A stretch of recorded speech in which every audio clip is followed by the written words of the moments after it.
God damn it. Dan? Casey? What are you doing here? I'm a hunter too, just leveling up. Did you die? Yeah. Well, gotta get back out there. Well, good luck. Oh, he's gone.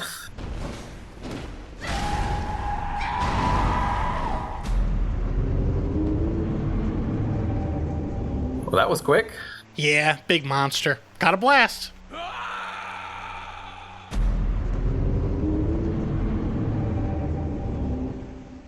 Whew, miscalculated that one. Hey, did you fall to your demise? Yeah. All right, here we go again. Oh, wait, hold on. Don't move. Don't do anything else. Just hold on a sec. I can come with you and I can help. Oh, yeah, that's probably the better move. Yeah, I know.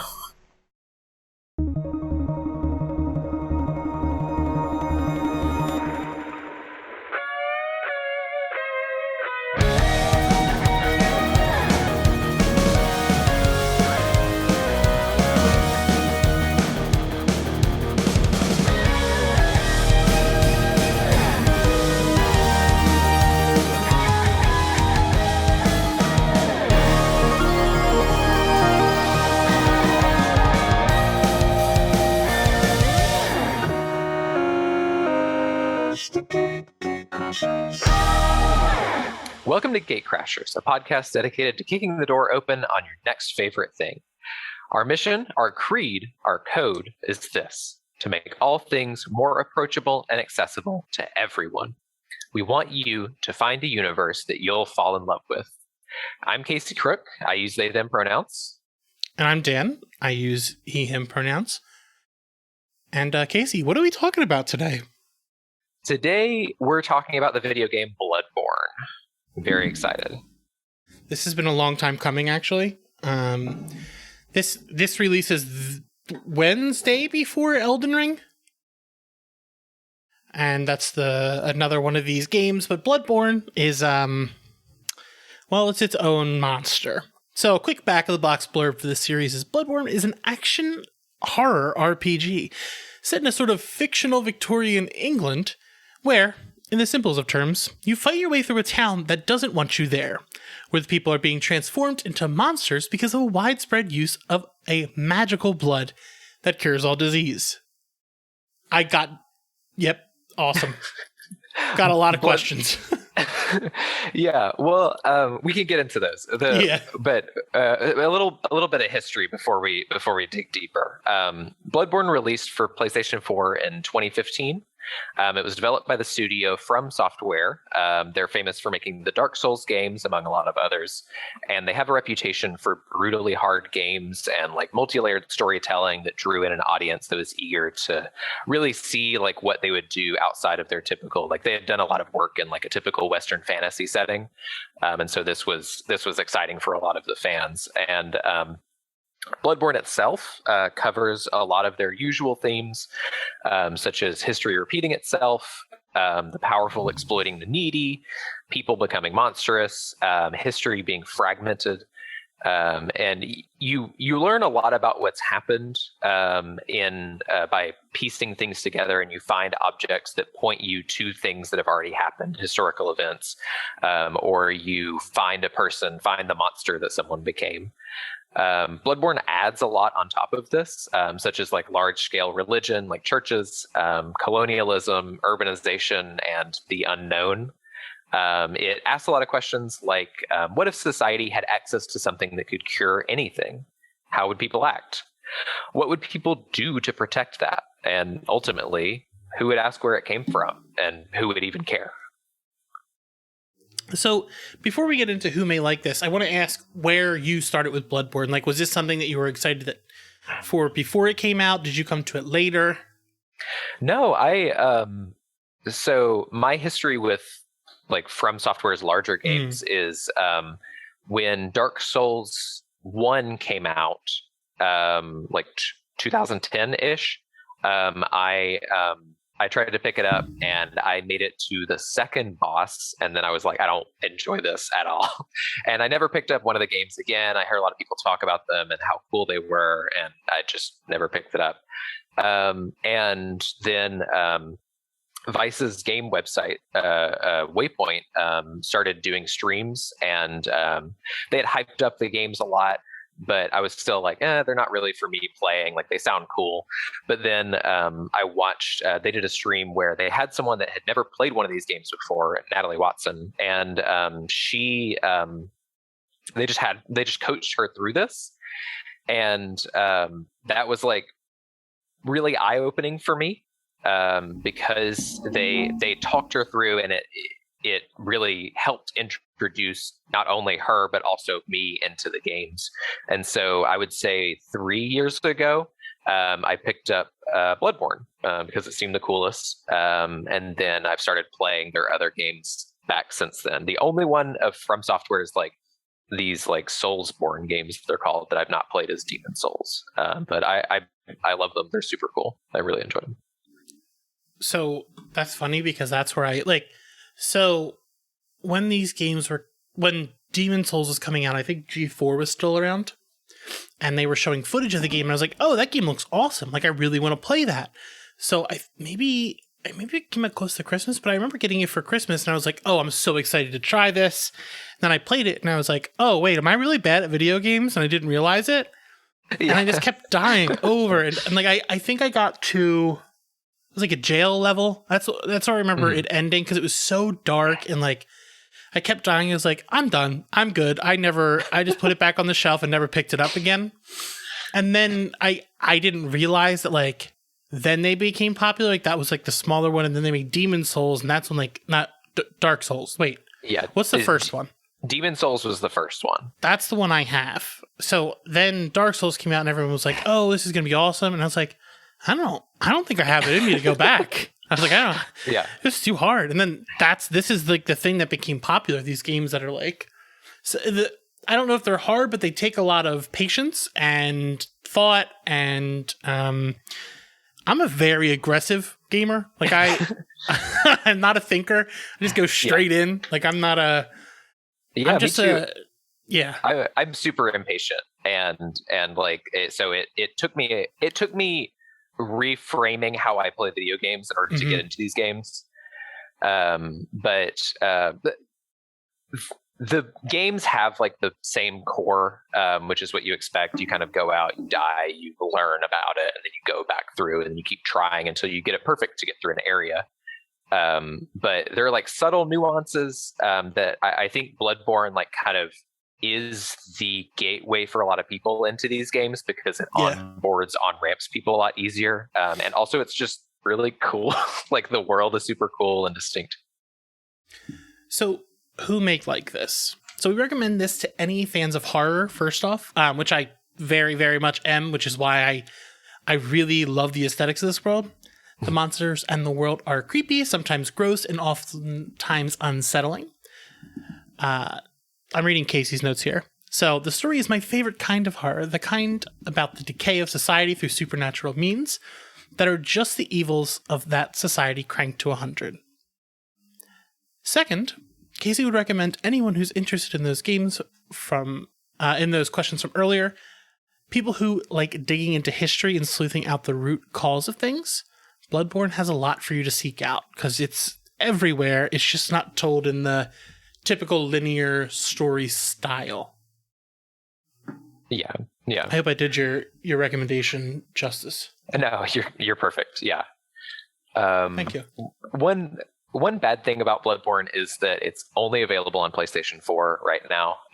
There's been a big push by fans for a really long time to get it released on other platforms, but there's a lot of like business relationship drama that makes it pretty unlikely to happen. So if you're interested in the game, I recommend for a lot of people to find like streams like how I got into it, or like people that you trust. And sometimes it's just kind of getting in takes a guiding hand of seeing how someone does it, seeing how someone approaches it, or even if you're not going to play, just watching someone else play it and experiencing that vicariously. And even if you're not interested in the game itself, there's a lot of stuff with like we've been talking about the world and the history and how things are put together. If you want to know more about the story, there are like lore explainer videos and wiki pages that you can read through that just have a lot of cool stuff. There is a YouTuber, Batividya, that's Vaatividya. He helped me break down a lot of things, because sometimes what you just need is someone putting the pieces of the puzzle together so that you can see the picture. Even if you never get the full picture in these games, which I think is super cool, because it gives you more to chew on in terms of like what things mean, how things are presented, and all of those things. Everything is very deliberately laid out, but unfortunately that can make it hard to follow.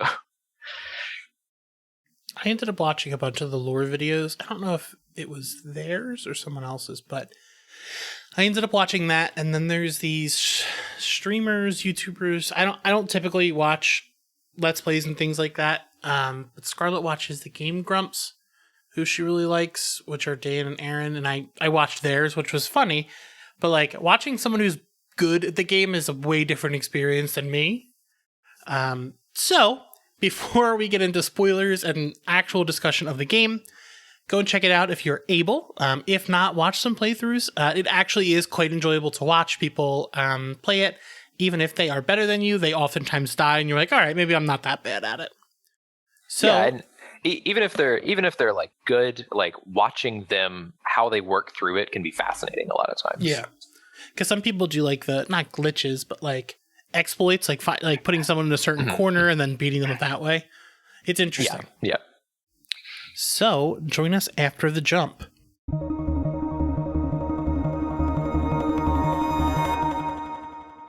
Jumped. We're here. We're on the other side. We're in the Hunter stream. Is that what it's called? Yeah. Man, look at me. I know all the Bloodborne lore now. I am Bloodborne. You're the Bloodborne. You're Mr. Bloodborne. Congratulations. Dr. Bloodborne, actually. Doctor. Yeah, I have a PhD. Okay, so where do you want to start? Because I've got a lot. Well, this is my number one burning question. Is you picked up the game. I want to know, like, how was your experience playing? Like, did you enjoy it? Like, how far did you get? Like, what did you use? So I played on a PS5, so maybe load times were quicker, but it was super snappy. From the very start, from like the get-go, I started playing last Saturday morning. Woke up at like 8 and was like, all right, time to play Bloodborne.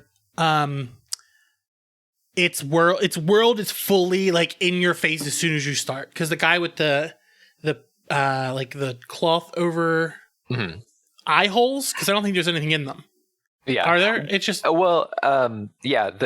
opening cutscene of the game is you look out and there's a guy with bandages over his eyes, and he said, "Time to get some blood in you," and then then that's how the game starts, basically. So I was very confused. But the actual, I'll talk about the story after this. Like the actual gameplay experience is, I really love the games where you can you just start out and the way if you don't have weapons and you hit with your hands, it looks like your hands stretch so they're gigantic. Yeah. I was very interested in that for about 20 minutes. So I spent a lot of time just punching things, looking at how big the hands were. And Scarlett was like, "Can you just play the game?" Because we played, we switched off for the first day. Like if I died, she would take over. We would go back and forth because I was making breakfast and stuff. Got killed by a werewolf, or are they lycanthropes in this game? Is that what you call them? I would not call them that. No, but they. You can call them werewolves. Like no one will get mad at you. Even the most hardcore Bloodborne fan won't get mad at you for calling them werewolves because they're not werewolves. They're not werewolves. They can't shift back and forth. Oh. They're were stuck. Yeah, they're were stuck. Yeah. Damn. So from there, I don't remember how long it took. Oh, I died, and then when I died, I came back in the spooky dream. And that's where I got to pick my weapon. Mm-hmm. I didn't realize that if you picked one, you couldn't change. Like, that was it. Like, if you picked one of those weapons on the stairs, then the other went away. Oh, but I did end up going with the cane because I was like, oh, that's super cool. And you talked about the cane before, but I never realized it wasn't just a cane. So I was like, oh, this is cool. I'm just, swinging a cane, and then I hit R1. L1. L1. The transform, yeah. And it transformed, and I was like, Ivy from Soul Calibur. And I was like, oh, this game's the best. It's fucking awesome. That was swinging. That was the weapon I used on my first playthrough. It's so cool. I love it. And it's such a cool weapon. And then I didn't get to play with any of the weapons, but I watched some video of someone using, I guess, Thor's hammer. That's what it looked like to me because it has a bunch of writing on it. That's one of the coolest weapons in the game. That's the Kirk Hammer. So it's every weapon in the game transforms into like different forms. The Kirk Hammer is a small light sword, and you can stick it into a gravestone that you have on your back, and then it turns into a big hammer that you smash people with. Oh, so it goes in. That can't be good for the hilt. Like if you're like going from the different weights. But, no, not at all. So I chose that, and I do want to talk about all the other weapons after because I'm looking at these, and I know you want to talk about the DLC ones. But I went into the world, and I took a few minutes just to like move my camera around because you fight some people, and then you go up this ladder, and you can actually get a good view of the city and like the skyline and all the color. The color palette of the game is like a very specific type of horror for me. Like it's the red and the oranges and stuff like that. And I was like, oh damn, this is like a, it's kind of I know it's a big thing. It's like kind of what I think of Lovecraft stuff. And then as I'm reading more and more, I was like, oh, okay, this is like, it has a lot of the similar ideas about monsters, and it doesn't root them in, racism, which is awesome. Yeah. And get away from that Lovecraft thing. So I was like, wow, this is really fucking cool. And then I got into the actual gameplay, and I was like, oh, I'm gonna get slammed over and over. Cause like I knowing the game, I was like, all right, I'll take this carefully and I'll go slow. And I was like killing all these like weird stretchy, I don't know, they're like stretched out men on the street, and they're like, you can't see me, but I'm pantomiming this. They're like super long, like someone put them on a stretcher and like stretched all of their limbs.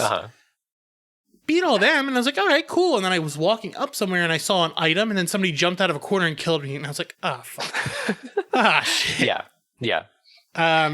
So I only got through the first boss before I was like, all right, I'm just gonna watch somebody else play because, and I've been saving this. I downloaded an app to show you how many times I guess it's blurred out. Come on. Let me just put it next to my face. If you hold it on your chest, does it register? Yeah, there we go. That's how many times I died. For 40. Yeah, nice. For my 43 times. I died 43 times. Because like when you verse the two not the stucky wolves. Werewolves, like it's fine. So the werewolves on the bridge, the two of them, and I was like, I'm never gonna get past this. They're just gonna fuck me up all day. So they did. And then I realized I need to go around them. Because I watched a video and it was like, you can go down there, jump down. I was like, oh, this is where like this is the kind of game that rewards you for thinking outside the box. And like and exploring. Yeah. I am very much a kind of person who is like charge into fighting all the time. Yeah. But like aesthetically, the game is so interesting. Like the world is so cool. It's rich. Yeah. It like, not even just that, like after like my 20th death, I realized that you could knock on doors. I didn't realize that. I'm like knocking, and like there's people in those doors, and I was like, what the fuck? Why is everybody inside? Why is nobody outside? Because the game doesn't tell you outright. Like it starts and they're like, here, I'm going to put blood in your blood and you're going to become a ghoul. And you wake up and there's a not werewolf staring at you when you're sleeping. He comes out of this is the beginning. I'm hopping back. He climbs out of a puddle of blood and is just like inching towards you. I'm like, what the fuck? Like, this is the worst hallucination I've ever had. And then these little goblin type ghouls come around the table, and I guess they went inside me, and now I'm part little goblin. They're inside me, and then that's a big question I've got. What are these little ghouls? Because they pop up everywhere. They hold up notes. They're inside you. Like what are those? So those are what are called messengers. We'll have to, like I said earlier about the history, because a lot of things are like here and there. In order to explain anything, you kind of have to explain 20 other things. Okay. So the messengers, the easiest way to think about them is that they're little alien babies that are helping you out. They just bring you things, and they connect you to other things. They sell you stuff, and they wear hats sometimes. And they wear hats? Yeah, they're little items that you can find around. You can put a pot over their heads. No fucking way. Or little top hats. Yeah, if you look up Messenger cosmetics, you can get a lot of really great things. No fuck. You can put little hats on them? Yeah. I might legitimately go back and play because look, they can put little bows on their heads. Yeah. Are they I guess I'll ask you that after we talk about story. I want to get through your notes, and then I've got a lot of different tangents I want to go on about this. Well, I mean, to go back to something you were kind of hinting at is these games don't do a great job of onboarding you and tutorializing you. So it can be tough to figure out what the game wants you to do. But the more cryptic way that I can say it is at every instance, think about what is the game trying to teach me here? And what, like, especially like when in the area leading up to the first boss, the game is trying to like tell you a lot about the way the game wants you to play the game. And so for instance, like if you're like, man, I don't want to fight through those 15 guys just to run up some stairs to fight those other 5 guys to run down this thing and fight all those other werewolves. Kind of what the game is trying to teach you is you don't have to do that. You can just keep running past them and they'll forget about you. And like with your story about the item, like part of the thing is like the game will trap you sometimes, and it wants you to poke around, and it wants you to like look around corners and see a guy hiding there, because sometimes the game will lead you to cool things just because you like if you just look backwards from where you came sometimes, and it'll try to like lead you and guide you into some more like atmospheric things, which is part of what I love about the game. Yeah, I like that it's like it is its own thing. Like it's one of those types of games where it's like you don't have to play this like you play all their games. Mm-hmm. And for me, I don't think the way I kept dying, it was like I wasn't ready to keep. There's something. Oh, it's on the Bloodborne Wikipedia. That's giving me this weird ghoul noise. It's a very interesting way to go about it, but like me, I was just like, all right, I have to get through this. And I wasn't like, all right, well, maybe I should go this way. I was like, I see some wolves over there, time to fight. Like, I'm like a rabid dog, and it was like, let's go, it's time. So your second note. Yeah, a lot of H Bomber Guy has a great video that he kind of, you can tell he's working through it live because it's an hour and a half long video. He talks about like why Bloodborne is a great video game, which feels really pretentious on its concept, but he breaks down a lot of what I was saying, like with the tutorialization and how the game subtly and not so subtly like teaches you, okay, poke around here, talk to this person, and it's why it's a great onboarding ramp for a lot of people into From Software's other games. He goes on long. It's kind of a rambly video, and I don't agree with a lot of his opinions in the video, but I think his core like arguments about Bloodborne are like really, really strong, and I recommend that to people that are interested in game design, especially. I don't know whose I watched. I watched somebody talking about Bloodborne for like 45 minutes. I cannot remember the name of the YouTuber. It was a good video. I think it confused me more than it helped me. Mm-hmm. But I did not come away from this wanting to play more From Software games, only because those explore more like fantasy type stuff. It looks like, and this is more like horror. Like this is what I'm interested in. Yeah. So I would love to see more Bloodborne, but like I hear Elden Ring might be easier. Like it may be more friendly for new people. Yeah. So one of the things that Elden Ring is definitely going to cut down on, which is one of the biggest stumbling blocks for people, is the boss walk. So like when I was describing earlier, you have to run past these guys, up these stairs, past these other guys, down these other stairs, and then you fight the boss. And then the boss kills you, and then you do all that again. Elden Ring, my understanding of it, and I could be completely off base, but is when you fight a boss, you're just going to respawn outside that boss room, so you can just immediately start fighting that boss again. That sounds more interesting. That does sound something I would. Yeah, like. that cuts down. Personally, I kind of like the boss walk. There are some that go on way too long, I think. But for me, when I die to a boss, I want a second to unwind and think. Yeah. I think the game wants you to think, okay, what happened there? How can I do better and like work through those things rather than like, all right, go again. Because I think that adds to frustration for me, at least, 100%, because I do. That's how I am. Like if I do it, I'm just like, all right, I'm going to rush back into it over, and I'm not learning anything. I'm just a dog chasing cars. I just go and I do it again and I do it again. And it's just like, wait, Dan, slow down, stop, take a breather. Because then you can be like, all right, well, this is where I messed up. If I do this, this, and this, I'm going to get a different result. Like, I recently played Sifu. And Sifu's got the thing where if you die, you go back. But once you die in that, when you come back, you're older. So you get a number of chances until you're too old and then you die. Mm-hmm. But like having that second where I was dead gave me like, all right, slow down. You're trying to rush this fight when you should not. Like pick a fight with 5 people. You should concentrate on one, lead them away from the others and things like that. And I think that's a big component of games like this. What do they call them? Soulsborns? Soulsborne, Souls-like. It just depends on who you're talking to and how they're feeling that day and the weather. So I did Sifu, and I've done. It's not called Revenant. PS5. It's like Ashes, Revenant from the Ashes. Revenant. PS5. Remnant. Is that Remnant? Yeah. Remnant. Yeah.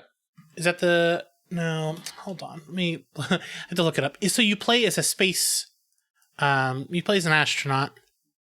I'm trying to find it. I have no idea why I cannot remember the name. I love the design of this game. And now you're talking about Returnal. Yes, Returnal. Okay. I loved that because like it was more fast paced than these other, like the other styles, because it was guns. But then I kept dying and I was like, all right, I don't think I have the patience, but this is the first one where I wanted to, like, when I put the controller down, I was still interested in the thing. It was like, even if this style of gameplay isn't something that I super vibe with right now, the world was so interesting that I wanted to keep learning about it.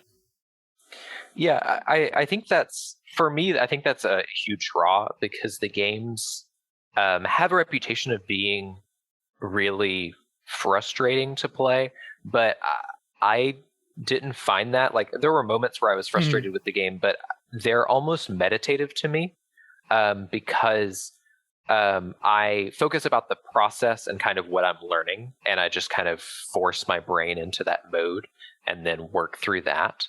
And that is just a rewarding, and the fact that the game like gives you reward, and because it's tough to push through these things and because you have to work through, there is that very serious sense of accomplishment like once you've made it on the other side of something that's been frustrating you.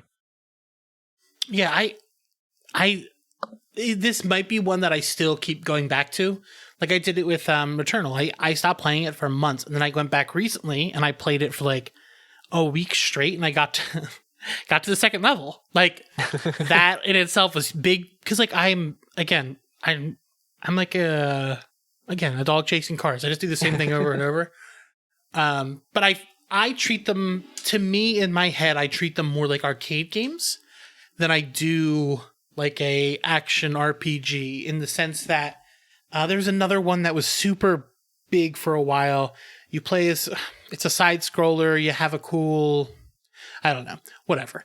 These games, I play them. I have so much fun getting to the place, and then I die and I go back to the beginning. And depending on the day, if hypothetically, if I have another hour to play, I'll keep going. That hour I treat as like a quarter, and I'm like, all right, I can play again, and I'll keep going. Because I know I'm going to start back from the beginning, but then I'm like, I'm a little smarter, and I know how to beat this level. And they're just like, a lot of them are really pretty. Yeah. Bloodborne especially, but the environment also changes, and it has a lot of like backtracking in it. But as you do certain things in the world, the time will move forward and things will change, which keeps it like so refreshing, but it's also makes it all the more impressive that like there's just this massive, like this gorgeous sunset and like all of these things. Yeah. Wait, the areas change? Yeah, they do. Pretty like drastically, to say the least. Huh. Do they change layout wise, or is it like aesthetically too? Aesthetically. So the most prominent one is when you're running through, you get to a church area. And when you're running through that church area, once you beat the boss of that area, it'll progress into nighttime. It's not that like the boss itself is withholding time. It's just that the game like thinks that is time to move forward. And certain enemies will just be asleep. They're just like sitting around. And sometimes like enemies will change out. So like there's this one area that has some crows, and then later on in the day, it's there's the guy with a bag that hangs out there. So the crows are a lot. I thought they were going to be like nice, and I walked up and they were not. No, and they're loud. Like it sounds like they intentionally made them to blow out your speakers. Yeah, they're like everything else. Like sound is like on one level, and the crows are like, nope, just kidding, we're here. The game I was talking about is Dead Cells. That's the one I play like I play an arcade game. Because it's got cool colors and it's like a lot of fun. But I think I will eventually go back and try to get further into Bloodborne. Because like it's really enjoyable to actually play. Yeah. I picked it back up 2 or 3 weeks ago, and I was like, okay, I'm going to try an arcane build, which is tough because you don't get a lot of the things that an arcane build needs to do well. And then I like worked through, and I was like going through the bosses, and it was really fun to just experience the world again, even though I knew basically like where everything was. And because I haven't said this, but I'm on a level design podcast about Bloodborne specifically, where we talk through like the architecture of various areas, and basically we just go through Bloodborne with a fine-tooth comb and a microscope and just talk about like what things mean for the world. And that was just cool to just actually walk through the area and experience the bosses again and everything. Interesting. I was going to say, so you have a question here about what I thought was going on in the story. I'll tell you what I thought before watching any videos and after, because neither makes much sense to me. So I was like, okay, spooky world, there's bad stuff going on. I thought because I think they were burning a werewolf in the first corridor of the game, like all the stringy men were burning. I was like, oh, maybe there's like, I don't know, like a warring faction, and that's why everyone's inside. And then I just kept going and still didn't make any sense because there was also dogs with some of these guys. And I was like, all right, maybe this is not what is going on here. And then I ran into, they're not called Reapers, another hunter who had like a cool feathery cape thing. Yeah, Eileen. Mm-hmm. Eileen. And I was like, oh wait, there's more of people like me. Maybe we're like specialists in this world, like trying to stop something. That's about as far as I got in that thought. And I was like, yeah, there's just a bunch of monsters. And then I watched a couple of lore videos, and there's like 9,000 different schools, and there's like a government, and there's this old man named Willem who's in a rocking chair who wants to cover his brain and eyes so he can become one with, they're not called old gods in this. What are they called? Like, what is the great ones? He wants to become a great one, or he wants to be on the level of thinking of the great ones. And I'm going to go into major spoilers. But this part, you knew there were spoilers, but so you could do that. And basically, you are a tool of one of those school people who hangs around the hunter's dream, who built a doll because he doesn't have any friends. So it's him and his real doll. And they send you into the world to do their bidding. There's a plague because the special blood medicine was bad, maybe. So people don't leave their houses. So you fight your way through the world, killing anyone who's in your way.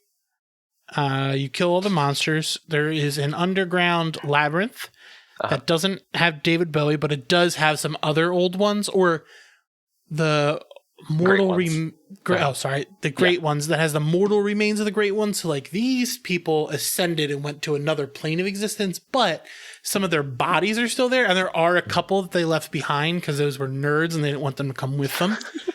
So you have to fight those nerds to help the world, and oftentimes they have bones jutting out of their bodies, tons of eyes, and things like that. And then in the end, there's 3 things you can do. The old man can behead you, and I guess you just die or you wake up or something. That part I'm going to have questions about. There's the option to fight the Blood Moon or something, and then... the Gehrman is the... That's it. Yeah. They give you a kiss, and then you become the old man with the real doll. Or there's the third option where you can eat a bunch of umbilical cords from Great Ones, and then you become a little baby slug Great One, which is like the true ending, I guess. But I didn't think I was going to have to eat any umbilical cords in this game, but that seems to be where it is if you want to get the true ending. Oh, wait, there's a man with a cage on his head, and he's the one who made all the bad things happen. There's more. There's not a milkmaid, a nurse. A wet nurse who is spooky. And at one point, Willem vanishes because he covered his brain and eyes. He just disappears. How close is that to the actual lore? You basically, like, everything you said pretty much was correct. The like deep lore stuff about the labyrinth, like there's a lot of weird stuff happening there. Specifically, like the labyrinth is where the blood came from. So the hunters like dug down in and found this thing that can basically cure any disease, and they were ignoring the fact that they were having to fight through all these like immortal, undying like people in there, and they're like, this is fine. Like this society that collapsed due to using this like magical blood that can cure any disease, like nothing wrong here, no warning signs. So the blood's not from the is the blood from the Great Ones? It is. So the Thumerians who are the people in the labyrinth. Were an old society that built around a Great One, and they found a way to use it as medicine. And they worship the Great One, and then the people of Yharnam, the hunters, discovered that. Well, they weren't hunters then, but these universities discovered that and brought it back to their society to use it there, and built a lot of stuff around it. So wait, were the hunters a part of the schools? No. So the schools essentially, and this is a larger thing. I mentioned colonialism. That is essentially, it started as academia and saying like, okay, let's understand these things that are happening, and then the academia kind of rolled into political power and religious power and military power. And so the universities had a schism where one guy broke off and said like, okay, we need to build a church around this, and that'd be super cool. And then the church was which one was that? Wait, which one became the church? Lawrence is the first vicar. Is he the cage head? He is not the cage head. Oh, okay. Mikolash is actually not the one that caused everything. He's a symptom of the wrong. What Lawrence did was essentially start society down the path towards creating the dream. We mentioned the hunter's dream earlier, and the dream is essentially just this cycle to where they can kind of trap themselves within a loop of time to correct things, and that's what's happening to you, the hunter. And so wait, I'm getting Groundhog's Day. That's the dream. It's going to get weirder. The first thing where you get the blood transfusion is outside the dream. It's outside of the time loop. And then once you get the blood transfusion, you move into the dream. and you move into this cycle, this world where people are trapped, and they don't realize like how long things are going on, and it's kind of like driving them mad. Okay. And so they're working through these things. And one of the endings you mentioned where once you work all the way through the main story, Gehrman, who is this old man in a wheelchair that's been helping you out or like telling you advice, says, okay, job well done, time to die. And then you say either, yes, time to die, or you say no, and then fight him. And if you say yes, then what happens is you get kicked out of the dream, and you wake up in Yharnam, outside of this cycle of time. And if you say no, then you're refusing to get out of this cycle, and you are becoming one of the people that is inside the cycle, one of the other people in the game. So wait, if I am out, all right. So is this like the Matrix? Like if I'm in the regular world, things seem nice, but if I'm in the dream, I know that things are bad. No, I think a better, the Matrix is a relatively apt analogy, but imagine if you could kind of just get pulled into the Matrix occasionally. So what the hunters found out that they could do was start what's called a hunt, where society just kind of shuts down and they say, okay, we're going to clear the streets, we're going to clean everything up, and we're going to move on with our lives so that we can move on with our lives. And then once the hunt is over, will pull us back. There will be a time there. What they're saying is there will be a time where things are messy, things are bloody. Don't bother yourselves with that. Hunters will deal with it, and then we'll get back out of it. And so, like the Purge. Yeah, the like Purge. It's you have like a hunt a year and clean the streets up, and then you go back to. Yeah. So what I'm experiencing is like a very small window of time. And then maybe the rest of the time things are not as bad. Like there's not just ghouls on the streets. Is that it's hard to say because Yharnam is still Yharnam. And the world is still built on these things. So Yharnam is actually built on the minds of like these like ancient got it. civilizations. Was it the Labyrinth? Is that what they call it? Like they have a couple names. The Chalice for it. Dungeons is what the game term is for it.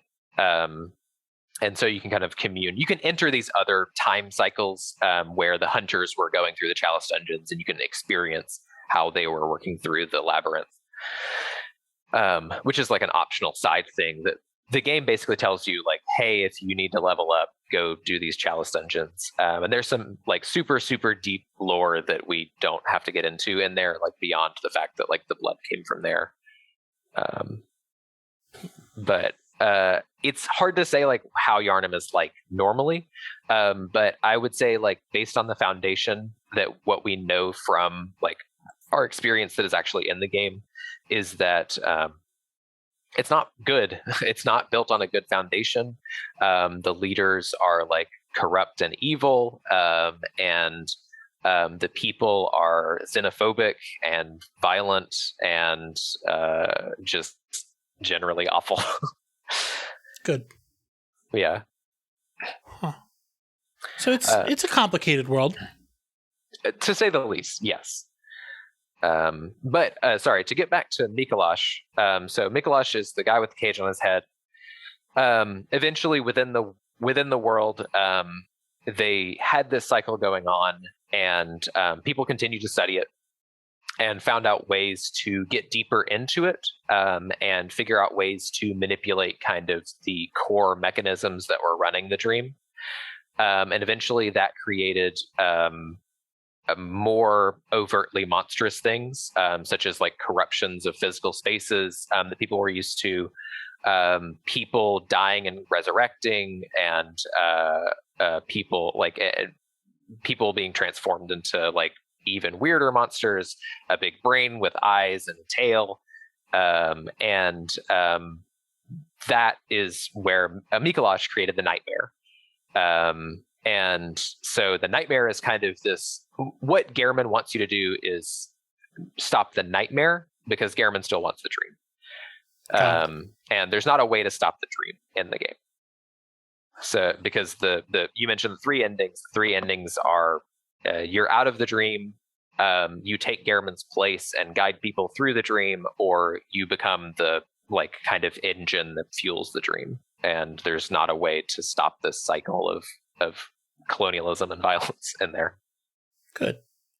There's a spider in the lake. I saw that. Pretty cool. Sorry, I'm trying to find the moon presence. That's yes. Do you become the moon presence? Yeah, you become the new moon presence. So when you there are various umbilical cords that you can find from places where people were trying to become great ones or trying to create great ones in one way or another, or using the power of great ones. And if you find 3 of these, you can become an infant great one yourself. And the moon presence is the great one that kind of is at the core of the hunter's dream. And if you have the 3, then the moon presence, when it tries to eat you, is like thrown back because you're also becoming a great one, and so you kind of like fight and take it over and take its place on the throne, so to speak. Holy shit. Yeah. So the reason so the great ones, most of the great ones left this plane. So most of them never came here. There are 2, maybe 3. There are 2 or 3. The hunters know of 2, and they came from the sky, the moon, the ocean. It's hard to say. And they crashed in, and then one of them died immediately, and one of them kind of got entombed in a cathedral. So, yeah. So that's why they're kind of like nightmarish, because they're like not from around here. Like they're not from the neighborhood. They're like alien to us. Yeah, now, quite literally. Is the moon presence one, or is the moon presence like close to one? The moon presence is one. It's one created by people. If you look at it, it has a human spine. It has humanoid features. And a lot of what you learn, actually, the DLC is like one of my favorite parts of like any video game ever, because of like how many layers it adds to the story.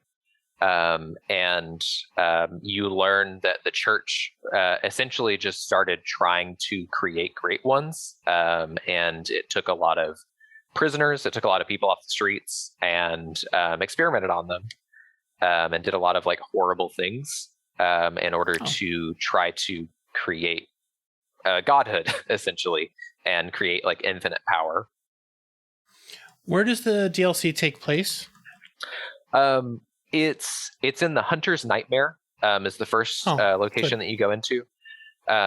It looks exactly like Yharnam, except a lot of different places are out of focus, or they're rocky, or they're like warped in some weird way. But you're running around, and the Hunter's Nightmare is full of other hunters that are just running around killing beasts, and they have all these like big loud weapons. They're like super dramatic, and they like they like throw blood everywhere, and it's showing the player kind of what you were talking about, like the like action RPG approach that is like, okay, this is what you look like to the monsters when you're just running in and you're just killing everything, and you don't care what's going on, and you're just like throwing weapons, throwing bullets everywhere. So are the monsters? Are the monsters? The morality of things is not good or bad. So are they bad? Like, are monsters bad, or are us hunting them make them that way? So it's tricky. One of the things that happens in the game is that you realize that people become these beasts. So the first thing you run into is that werewolf guy that's like eating a body. And then you start noticing like these guys limbs are longer than they should be. Part of that, there's like gameplay reasons for that too, but part of the reason is, and like a lot of these guys have like really hairy faces and they're wearing bandages and things like that. And then the second boss is a guy that you fight, and I guess spoilers for you specifically, Dan. After you fought him so long, he just turns into a werewolf, and just like on a dime, and you're like, oh, that's what has been happening. That's where these monsters have been coming from. And then one of the areas you get to pretty early on is Old Yarnum, which was a city that was overtaken by a plague. And essentially they just kept throwing blood in there to try to fix the plague. And it turned these people into kind of mindless monsters that were just kind of wandering around. They're still alive. They can't die because they're caught in this time loop and they have all this blood in them that is keeping them alive. And one of the hunters actually turned and said, like, I'm going to protect these monsters. If hunters try to come in here, I'm going to like shoot them. I'm going to like try to keep hunters from just coming in and terrorizing these people that have already suffered at the hands of hunters. And the city was burned and rebuilt into like the Yarnum that we know, the Yarnum that most of the game takes place in. Okay, so it's like, is it before? Like, are you in a dream before the dream we know?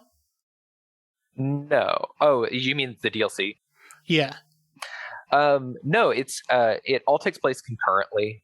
So what happens is all the hunters that have come in before you have also had the same dream, where they go in and they're talking to the doll and they're talking to Gehrman, and and they eventually, as they get through this cycle, they go mad, and to them all there is hunt, all there is killing. So what happens is a lot of these original hunters, like Lawrence that I mentioned earlier, Ludwig is another hunter, and Maria, they become monsters. They become the most monstrous version of themselves. Ludwig and Lawrence are horrific monsters. Like if you just look up a picture of Ludwig the Accursed, and it's a horrifying horseman. And Ludwig's like area is called the like underground pile of corpses. Yeah, it's awful. And part of this is the fact that they've been in this cycle and they've been pushing themselves and corrupting themselves in very specific ways. So like Ludwig specifically was, someone said, if you close your eyes and you see these magical sprites, that's the guidance that you need, like when you're not sure what's going on. And that guidance kind of like pushed him in a specific way to become more monstrous in a very, very horrific way. Yeah. Horrific. Yeah. Do you get their weapons when you kill them? Ludwig, you do. Most of the time you get kind of a key item that kind of tells you where to go next. But Ludwig has a big moonlight sword, which is super cool. Yeah, looks sick. Orphan of Kos, KOS. The Orphan of Kos, you get that thing's weapon. So Kos is one of the great ones. It washed up on shore, dead and full of parasites, and it was pregnant. And the hunters came in, they ravaged the village that was there, and they took this orphan. And in doing so, they kind of cursed in and started this cycle again of violence. And they started another nightmare. And part of why I like the DLC is that it's showing you, hey, all of this has been a nightmare. Because all of these innocent people are trapped in here, all of these victims. And I mean, to bring it back, like pretty much everyone in this game is a victim in a major way, but no one has the tools to know how to get themselves out of this situation. And so almost no character has like a good ending. or good motivations. And pretty much the only like blameless character is this guy that is in a church, and he said like, beasts don't come in my church. If you find people, send them here.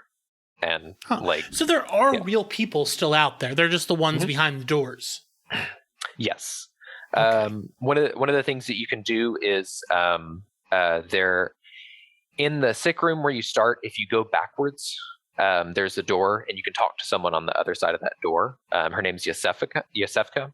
And she says, I run a sick clinic. If you find people, this is a safe place to go. And then the other guy, the chapel dweller, he says, this is a safe place. Like send people here, and I can keep them safe. Most of the people, spoilers, that you send to either location don't end up okay. But you actually get to see people, and you get to interact with people. Because once they're out from behind their doors, you can actually have conversations with them more face to face. Interesting. I'm looking at Lawrence, the first vicar. Wow. Lawrence is one of my favorite characters. What is their characteristics other than being on fire? I mean, Lawrence is this big, like, tragic hero that said, like, I have a super medicine, and I'm going to share it with people, and I know how to work with it. And when you see Lawrence, like, in the game, he's just laying, like, it's supposed to... I don't know if it's supposed to, but to me, it very much, like, is Christ imagery. Like, there's a famous statue of, like, Maria carrying Christ after he's died. And... it adds again to this kind of like majesty that has become monstrous and become violent. So Lawrence presumably was part of Old Yarnum, and Old Yarnum that was burned to the ground. And so presumably he just kind of continues burning forever. That sounds terrible. And what... So the DLC has new weapons, and I'm looking at one that's called the Boom Hammer. Yeah, the Boom Hammer. Is it just a hammer with, like, gunpowder in it? Mm-hmm. It explodes. It just, It's badass. Yeah, it is super cool. What other weapons? Oh, there's a lot of weapons in this DLC. There are so many weapons. The Beast Cutter, I think, is one of the, like, most striking when you see it in action. Is that just a bone? Yeah, that looks like a Monster Hunter weapon. The Beast Cutter? Yeah. Yeah. So, yeah, it's kind of a proto version of the threaded cane. Because it becomes a whip? Because it becomes a whip. But it's like a big whip. It's like a super heavy whip. Where it just like swings and it makes these like loud crashing noises. It's scary. Because the first time you see it, a hunter is using it on you. Oh, that's good. So there's like other just like hunters in this DLC, like just like you. Yeah. They're just like enemies. Are they all named, or are they just like hunter enemy? Not all of them are named. Some of them are named. Some of them are bosses. That's interesting. But by and large, most of them respawn just like regular enemies. Most of the time in the game, when you kill a hunter, that hunter dies and they're out of the world.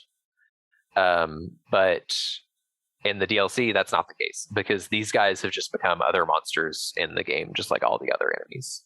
Yo, this Beast Cutter is sick. Yeah, it's rad. I'm watching it be used. Damn, this is like the coolest weapon ever. The cane Beast Cutter. This, so this is actually, I sent you the, for Simon's Bowblade. This is one of my favorite weapons in a video game ever. And it's part of why I think that it's hard to communicate how these games are cool, or why these games are cool, because it's hard to communicate like the hits feel good. Like it's very satisfying when you're like swinging a weapon and like doing certain things. And to me, Simon's Bowblade is just a weapon that feels good to use, because a lot of the movements are very fluid, and it allows you to jump in and jump out with like various combos. It's a very mobile weapon, but also you can turn your sword into a bow and shoot people with it. In this game about like Victorian England, where you could just shoot people with guns, and I love it. It's super cool.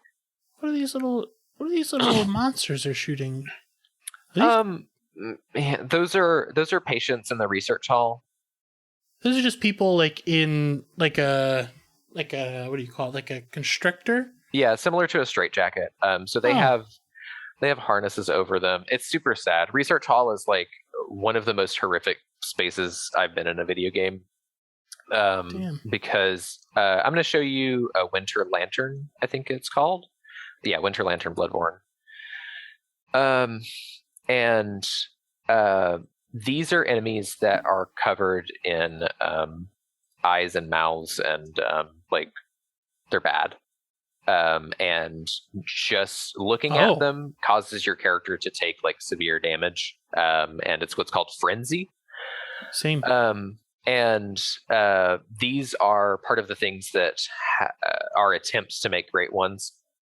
And the research hall is when they were attempting to make great ones and working through those things, and they were also harvesting eyes, both literally and metaphorically.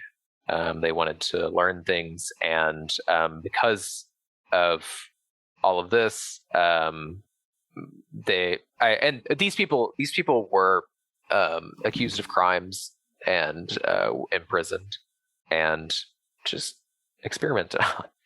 And so they put hoods over them, and they live in this research hall now. And some of them were deemed dangerous, so they kind of tied them up, and now they crawl like they're doing the worm. It's awful. It's a lot. Yeah. I'm still watching this video of this bow blade. This thing's sick. It's so cool. I love it so much. On a more lighthearted note than the horrible experimentation on people, the crows, they sound a lot like dogs barking, right? Mm-hmm. I'm going to send you another image that's from later on in the game. This crow has a dog head for a head. Yeah. Come on, Slack. There we go. Yeah. So when you're in Mikolash's little party house, there are some crows. There are some crows that have dog heads, and they jump and bark at you and all this stuff. So it's another thing where like at every turn, there is just something horrible that's happening to everyone and everything in this area. And a big theme is like everything washes down. One of the early areas you go to is a canal. Where all of the blood and all of the people that have died but haven't stopped moving go. So a lot of animals grow to big sizes and become horrific monsters and all this stuff. So, as you do. Yeah. It's to bring it back again, like part of what I love about the game is how rich it is and how full it is. And everything at every turn there is something to think about and something to kind of piece together and work through everything. Yeah. So wow, this is all a lot. I think I am going to end up playing more of it because now I want to get this bone cutter, but I don't think I'm going to the beast cutter. I won't get that. I probably won't ever make it there. But is there any other things you wanted to cover about the game? I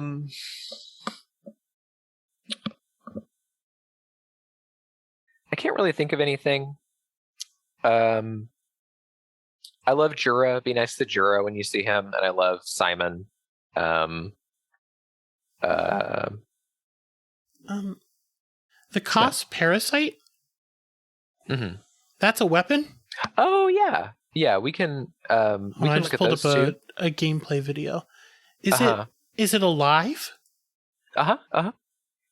Is it on your head? So certain weapons you have to commit a little harder to using properly. And so the Cos parasite, there are runes that you can etch onto your mind and one of the runes that you can find turns you into a broccoli head, where it looks like you have cauliflower for a head, and that's you kind of becoming more Great One-like. And after you've defeated the Orphan of Kos, you get access to its parasite, which is this weird whippy tentacly thing, and you can kind of shoot out various fluids and things at That's people. Cool as shit. Yeah. Is it harder to play with this? I've never played with this because I only beat that boss once, and I said I don't need to do that again to myself, because the Orphan of Kos is quite possibly the hardest boss in a video game that I've played. Oh, yeah, I'm good. I'll never ever get to use this. That is wild. This thing is, you just get like little tentacle hands. You can like throw up on people. Yeah, it's awful. it's great. There's another one similar to this, which is the Beast Claw, which once you beat the game, you get to do New Game Plus, which is essentially you keep all of the things that you got, and then you just play through the game again. What the shit? Yeah. Beast Embrace? You can be a ghoul. Yeah, you can get a ghoul. You can buy a ghoul, gabagool. And whoa. And, this is what I played through after I got bored with my other playthrough. I was like, let me just try swap over to a thing where I had the beast claws. And there are a lot of mechanics in this game. This is cool. This is very fun and satisfying to play. And part of the reason why I wanted to do this is because there are a lot of mechanics in this game that aren't explained super well. And one of them is beasthood. So you can get this little meter that fills up called beasthood. And the higher the meter is, the more damage you do and the more damage you take. And as long as you're damaging people, then the beasthood keeps going up.